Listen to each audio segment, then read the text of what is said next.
There are children who grow up dreaming of the world beyond their windows.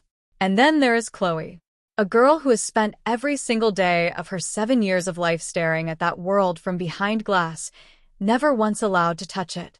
No birthday parties. No playground laughter. No feel of grass beneath her feet or wind against her face. Just four walls, silence, and a father who insists, with trembling certainty, that the outside world will destroy her. What kind of man locks his own child away from life itself? And more importantly, what is he so terrified of finding out? Henry is not a cruel man. At least, that is what he tells himself every morning. He is a frightened one. Every time little Chloe drifts toward the window with wide, wondering eyes, something inside Henry snaps. He pulls her back, voice sharp, hands shaking, eyes scanning the street outside like a soldier watching enemy territory. He does not explain. He never truly explains. He simply repeats the same quiet warning, the same haunted instruction, until it becomes the only lullaby Chloe has ever known. Stay inside. Stay hidden. Stay safe. But safety, in this house, looks an awful lot like a prison. What makes Henry's fear truly chilling is the ritual he performs before leaving for supplies. Every single time, without fail, he sits Chloe down and walks her through the emergency plan. Word for word. Step by step. What to do if he never comes back. He says it so calmly, so rehearsed, that it no longer sounds like fear. It sounds like certainty, like a man who has already accepted that his death is not a question of whether, but when. And Chloe, young as she is, absorbs every word with a quiet, heavy understanding of a child who has grown up too fast inside too small a world. Then comes the night, everything shifts. They're sitting at the dinner table, cards spread between them, the game meant to keep Chloe's mind away from questions she should not be asking. But no card trick in the world could have prepared her for what she sees next. A thin red line, trickling slowly from her father's eye like a dark tear. Chloe stares. Henry does not flinch. He sets his cards down gently and explains, in that same terrifyingly calm voice, that this has been happening for a while now. Then he leans forward, holds her gaze, and tells her the one thing that turns her blood cold. If her own eyes ever start to bleed, she must tell him immediately. No hesitation. No delay. Immediately. That same night, Chloe makes a mistake. She mentions a mountain. Just a name, spoken innocently. The way children repeat things they have heard without fully understanding them. But Henry's entire face transforms in an instant. His eyes narrow. His jaw tightens. The warmth drains out of the room like someone opened a window in winter. He moves through the house with quiet, terrifying efficiency, gathering every newspaper he has kept hidden and feeds them one by one into the flames. Watching the pages curl and blacken, Chloe understands something for the first time. Her father is not just afraid of the world outside. He is afraid of what she might learn about it. She cannot sleep. Of course she cannot. The house is too quiet in the wrong way, the kind of silence that hums with something unseen. Then a sound breaks it. Soft. Strange. Coming from just beyond her bedroom door. Chloe moves toward it the way only a child can, equal parts terror and irresistible curiosity. When she opens the door, a woman is standing there, wild-eyed, trembling. The moment the woman sees Chloe, she lets out a scream that could shatter glass, then sprints across the room as though Chloe herself is the terrifying thing. Chloe stands frozen, heart hammering, waiting for the woman to vanish the way nightmares sometimes do if you stay still long enough. And while she waits, she does the only thing that brings her comfort. She picks up a pen and draws. Morning brings no answers. Henry searches the room where the woman appeared and finds nothing but empty air and undisturbed dust. But before Chloe can sit with that strangeness, something new arrives. A book, left outside her bedroom door, as if placed there by invisible hands. For a child who has never set foot outside, a book is not just paper and words. It is a window to everything she has been denied. She devours it. And then, drifting through the open window on a summer breeze, comes the faint, cheerful melody of an ice cream truck. Chloe creeps to the glass and sees a girl standing outside. A real girl. Her age. Alive and ordinary and free in every way Chloe is not. Her name is Harper, and she is the first child Chloe has ever laid eyes on. Something happens in that moment that Chloe cannot explain. She looks at Harper and thinks, with quiet, desperate longing, how wonderful it would be if that girl brought her some ice cream. And then, as though the universe heard her, Harper turns, walks straight to the front door, and knocks. Chloe's heart soars. She races to the door, reaching for the chocolate cone being held out to her, and then Henry appears. He steps between them like a wall. His eyes are sharp and searching as he stares at Harper and asks, very carefully, how she knows Chloe's name. Harper's mother Nancy arrives moments later, warm and smiling, and she looks at Chloe with the easy affection of someone who sees simply a sweet, perfectly normal little girl. The moment those words register on Henry's face, something dies behind his eyes. He thanks them, says goodbye, and closes the door so fast it feels like a sentence ending mid-word. Henry becomes convinced Chloe has been sneaking out. The fear in him boils over into something uglier, and his punishment is swift and unforgiving. He locks her in the closet.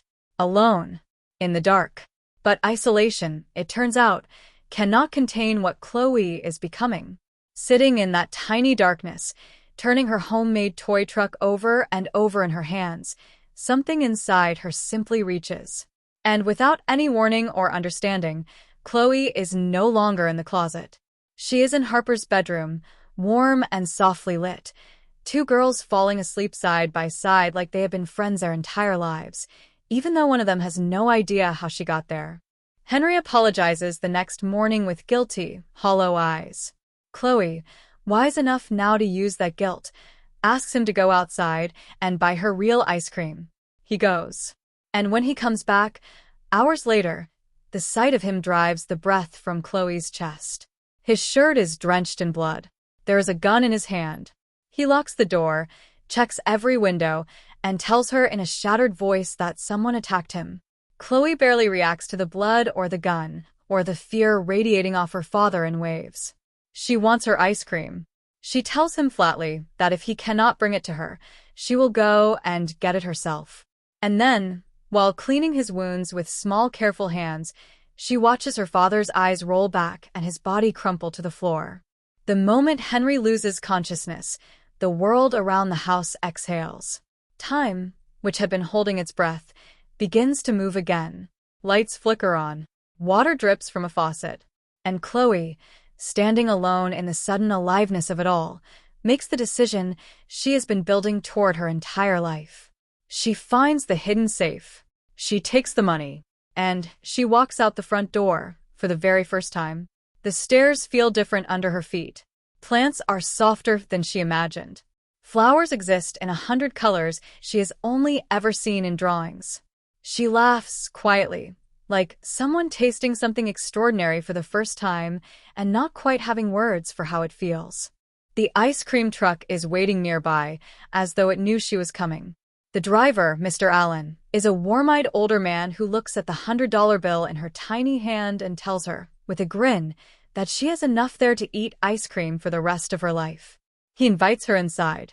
And so Chloe rides through the world she was never allowed to enter, watching children on bicycles, dogs on leashes, families walking slowly in the sunshine with nowhere urgent to be. None of it looks dangerous. None of it looks like the thing her father sacrificed everything to protect her from.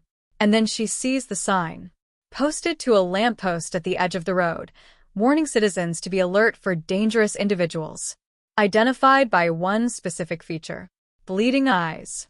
Alan watches her read it. Then, carefully, like a man handling something precious and explosive at once, he begins asking questions. Has she ever had eyes that bled? Does she have abilities she cannot explain? Chloe shakes her head and calls herself ordinary. But Alan tells her something that rewrites everything she thinks she knows about herself. Her mother was once extraordinary, famous for it. Before Chloe can fully absorb that, a police officer approaches. Alan tells her quietly, with urgent eyes, that people like this officer are the reason her mother is gone. When Chloe turns to face the officer and tells him, in a voice that should not carry that kind of weight, to leave, the man obeys without question or hesitation. Both she and Alan go very still. And in that silence, the truth hangs between them like smoke. Chloe is not ordinary at all. On the drive back, Chloe notices a photograph near the steering wheel. A woman she has never met, but somehow recognizes in the marrow of her bones. That is the moment she understands who Alan truly is. He is her grandfather. And the woman in the photograph is the mother she was never allowed to know. Before he drops her off, Alan leans close and speaks quietly. The next time she hears the ice cream truck, she is to put something in her father's drink. Sleeping medicine. Just enough to keep him under. Chloe tucks the photograph into her pocket and carries the weight of it home like a stone.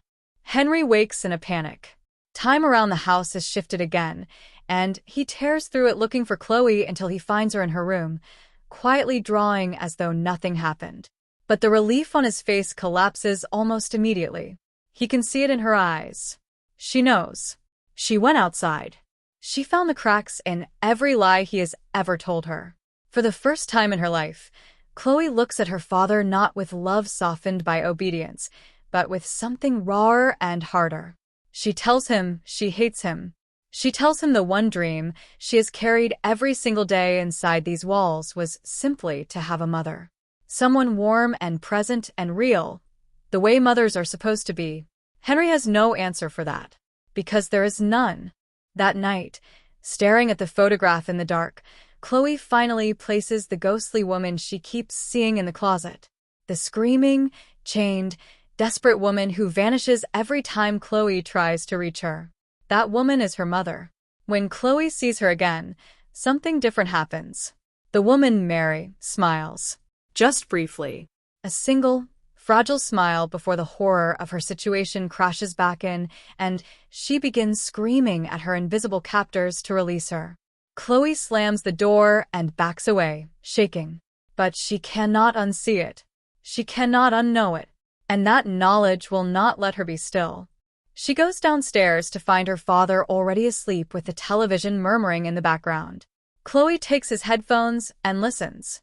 A news broadcast, hosted by a woman called Agent Ree, is discussing people with supernatural abilities.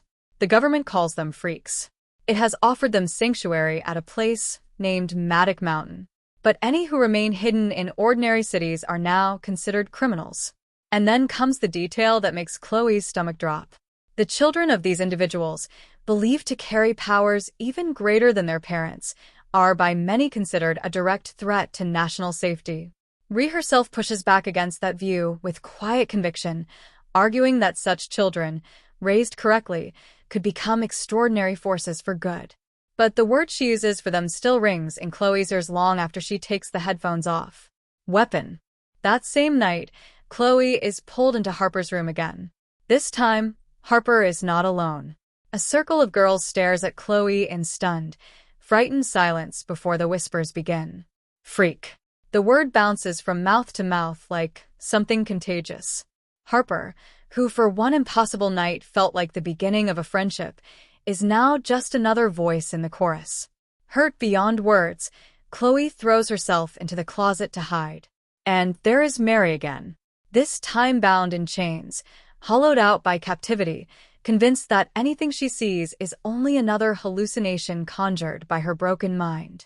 She tells the vision of her daughter to go away. And then Chloe touches her arm. Mary goes absolutely still, because hallucinations do not have warm hands. She pulls her daughter into her arms and holds on as though letting go might mean losing her forever. She tells Chloe she inherited her powers. Then she tells her the thing that breaks both their hearts. She cannot come home. Chloe wakes up with a decision already made. If her real mother cannot be with her, then she wants Nancy. Warm, ordinary, completely unaware Nancy, who smiled at her through a doorway and called her a normal little girl. Chloe wants that smile every day for the rest of her life. But Henry blocks the door. He speaks quietly, sadly, about enemies and inevitability and a future where he is gone and Chloe is alone. She apologizes. She means none of it. She stirs the sleeping medicine into his juice with steady hands and watches him bring the glass to his lips. But Henry stops. He smells it. His face shifts from confusion to devastation to fury in the span of one breath. He comes after her. And Chloe, cornered and terrified, does the one thing she swore she never would. She uses her powers on her father. She tells him to sleep. He drops like something with no bones left. And then the blood comes, sliding down her face in thin red lines, the price her body charges for the things she forces it to do. She runs. She finds Alan outside and lets him wipe her face clean. When she tells him she wants Nancy to adopt her, he promises her something better. He will take her to her real mother. At a bakery, Alan meets secretly with Agent Ree, playing the role of a priest with a story about a baby left at his church, a child he suspected was different, a girl he raised to protect. But Chloe is sitting right there. And Chloe is done with lies. She corrects him in front of everyone. Her father raised her, not Alan. Then Alan calls her a freak, and something inside her simply refuses. She will not be that word. She will not be reduced to it. She walks out. What follows is swift and ugly and wrong in every possible way. Alan stabs a cook who overheard them. Ree's agents mistake the screaming man for an attacker and shoot him dead in the street. Alan vanishes into invisibility and drags Chloe into the truck as gunfire erupts around them. Driving away, his hands tight on the wheel, he mourns a plan falling apart and a daughter still locked in a mountain built to look like a sanctuary, but designed like a cage. Henry finds them on the road. He is simply standing there in the middle of everything, waiting. Chloe flies out of the truck before it fully stops and wraps herself around him. Henry sends Alan and the truck spinning away with a gesture and takes his daughter home. But she will not stay. She orders him to let her go. She runs for Nancy's house. And then a car, too fast, too close, out of nowhere. Henry moves before she can register what is happening. Time bends. The world stutters. And the car passes through a moment that has been quietly stretched to save her life. Chloe turns around very slowly and looks at her father with new eyes. Henry tells her everything. The time bubble he built around their house. The way it stretches every hour into something longer, slower, safer. 7 years inside those walls have passed like 2 months in the world outside. It means the neighbors remember their agreement with Henry as something recent. It means Harper has never been told she might suddenly have a sister. It means Chloe's mother was taken away only weeks ago, not years, and the wound is still raw and open. Henry looks at his daughter and sees, perhaps for the first time with full clarity, the cost of every choice he made to protect her. He contacts Nancy and Steve. He reminds them of the deal. He asks them to take Chloe in. Harper does not want her. She says it plainly, without cruelty, but without softness either. She does not want a freak sleeping in the next room, appearing uninvited in her bedroom, pressing strange, invisible hands into the edges of her life. Nancy is more careful, more measured, but when she learns that Chloe has been teleporting into her daughter's room in the night, the warmth in her face begins to cool. Chloe, watching her one dream of a normal family begin to crumble, does something she cannot take back. She reaches into Nancy's mind and bends it. Forces the words. Makes her say, "I love you." It works. For exactly as long as it takes Nancy to realize what was done to her. Then the door opens and they are out on the street, and the dream is ash. Henry sees the blood on Chloe's face and knows what it means. Her powers are growing beyond what either of them understands.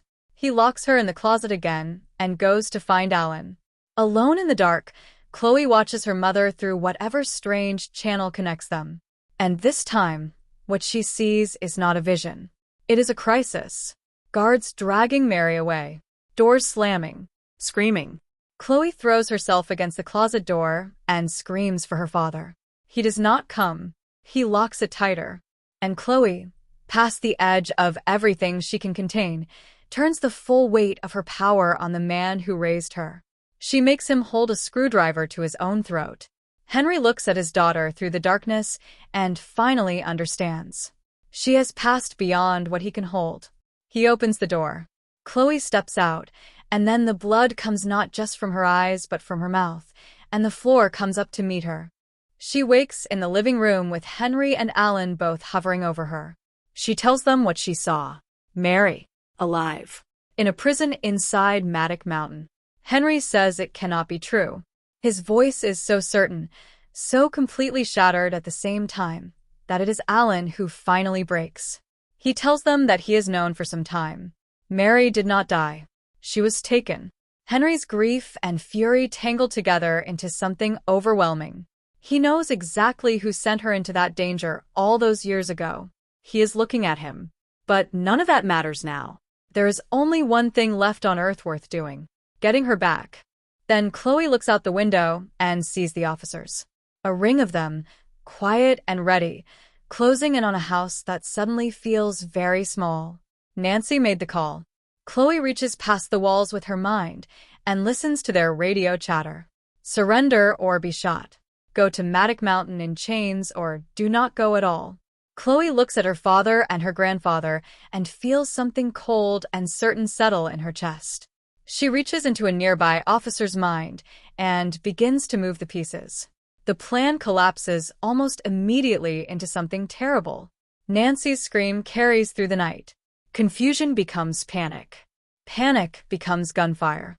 And when the smoke of that moment clears, Nancy is down at her own front door, and the dream she represented is gone forever. Alan grabs Chloe, vanishes, runs. She tears herself free and runs back to her room, finds the photograph, and holds it like a compass. Then she closes her eyes and lets it take her. She arrives somewhere cold and fluorescent and deeply, fundamentally wrong. A room inside Matic Mountain. And there is Mary, strapped to a stretcher, pale and hollow and alive. Henry appears beside her seconds later, and for a long moment, he simply looks at his wife. The scientist moving toward her with a syringe does not see them. Nobody does except Mary, who looks at her daughter and her husband with a grief that has been building for 7 years and cannot be contained in any human expression. When Chloe moves the scientist's hand and redirects the syringe, when she unlocks the restraints through a borrowed set of hands, Mary pulls herself upright for the first time in months. She is almost free. Almost. The doorbell rings back at the house. Agent Rhee, standing on the front step with a team at her back and a missile strike on standby. Henry washes the blood from his face, unfreezes time, and opens the door like a man who has already decided how this ends. Rhee gives him the choice. Surrender Chloe or lose everything. Henry keeps her talking. Alan, invisible beside her, lifts the gun from her holster with a thief's silence. The barrel finds the back of her head. Rhee does not blink. She talks to the empty air beside her as calmly as if she can see him perfectly, telling him to think about what kind of future he is building for that little girl. The alarm inside Matic Mountain begins to wail. Lockdown. Every door, every corridor, sealed shut. Chloe begins to fall apart at the seams from overuse, pushing past every limit her body has because her mother is so close and she refuses to stop. Rhee gets her weapon back. She fires at Henry. The bullet slows, but it still finds him, and he goes down hard. Alan runs. Rhee turns her eyes to Chloe, small and exhausted and bleeding in the rubble of a life that was never fair to her, and makes a decision. She raises her weapon. And Alan, who has spent this entire story making choices that hurt everyone including himself, makes the only good one left to him. He steps in front of his granddaughter. The gun fires. Alan falls. He holds the photograph of his daughter in hands that are going still, and he looks at it like a man who has finally found a kind of peace. Chloe holds him, and then lets him go. And then, with the last burning ember of everything she has left, turns her gaze to Rhee and ends it. Henry, bleeding through every seam, cares only about one thing. He tells Chloe to finish what she started. Get your mother out. I will handle what is left here. He uses Rhee's radio to buy her time, calling in false reports to military command. It does not work. Rhee launches the drone strike. The world inside the house becomes fire and collapse and the thunderous finality of things that cannot be undone. But Henry freezes time one last time, pulling his daughter out of the destruction with the last of everything he has. The explosion tears the building apart around the space he held still for her. When the smoke settles, they're alive. They're outside. And Henry is on his knees. He looks at Chloe with proud eyes and tells her she's saved her mother. Then he says goodbye the way someone says it when they mean it completely. And he is gone. Chloe sits in the rubble, holding nothing, surrounded by the remains of the only world she ever knew.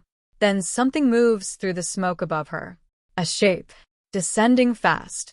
Mary lands, and she is fury and love and 7 years of grief compressed into a single body, and she destroys every soldier still standing between her daughter and freedom. Then she kneels and holds Chloe. For the first time. For real. When she sees Henry's body, the sound she makes is not a scream. It is quieter than that and worse. She cups her daughter's face in her hands and makes her a promise. She will never leave again. They will find somewhere safe. Somewhere quiet. Somewhere the world cannot reach them. Together, mother and daughter walk into whatever comes next, leaving behind the wreckage of everything it cost to finally find each other.